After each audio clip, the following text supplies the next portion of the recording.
చెప్పేది ఏంటంటే మీకు నాడు నేడు అన్నాడు. నేను ఇంగ్లీష్ నేర్పిస్తా అన్నాడు. ఇంగ్లీష్ ఇంగ్లీష్ అని కొండ నాలుగు మందేస్తే ఉండ నాలుగు పోయింది. ఇప్పుడు అదే పోయింది.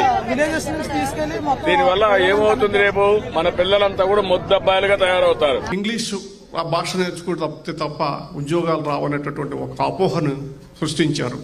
మీకు నేను ఒక సజీవ ఉదాహరణ. నేను నా డిగ్రీ చదువుకున్నంత వరకు కూడా నేను తెలుగు భాషలోనే చదువుకున్నా, మాతృభాషలో నేను చదువుకున్నా. నేను లా కోర్స్ మాత్రమే ఇంగ్లీష్లో చదువుకున్నాను. అప్పటి నుంచే నేను ఇంగ్లీష్ భాషని మాట్లాడటం మొదలుపెట్టాను. ప్రపంచం ఇవాళ గ్లోబలైజేషన్ అయిపోయింది, మెకనైజేషన్ అయిపోయింది. ఇవాళ ఉద్యోగాలు కావాలంటే ఇంటర్నేషనల్ లాంగ్వేజ్ ఇంగ్లీష్ కావాలి, ఇంగ్లీష్ రావాలి. అమ్మ భాష మాతృభాష తెలుగు అయితే నడిపించే భాష నాన్న భాష ఇంగ్లీష్. మేము పేదవాళ్ళమి. అందరూ రమణ గారి లాగో న్యూటన్ లాగో సర్వేపల్లి రాధాకృష్ణ లాగో ఐక్యూ చాలా గొప్పగా ఉండదు. 90% చాలా మంది చదువుకోవాలి. ఒక విజ్ఞప్తి చేస్తున్నాను రమణ సార్, మా ఊళ్ళో ఫస్ట్ బిఏ చదివాను నేను.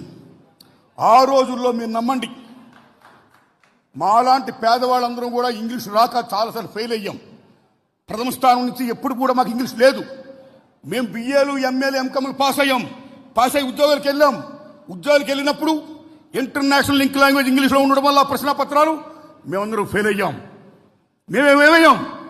గుమ్మస్తాలు అయ్యాం, ప్యూన్లు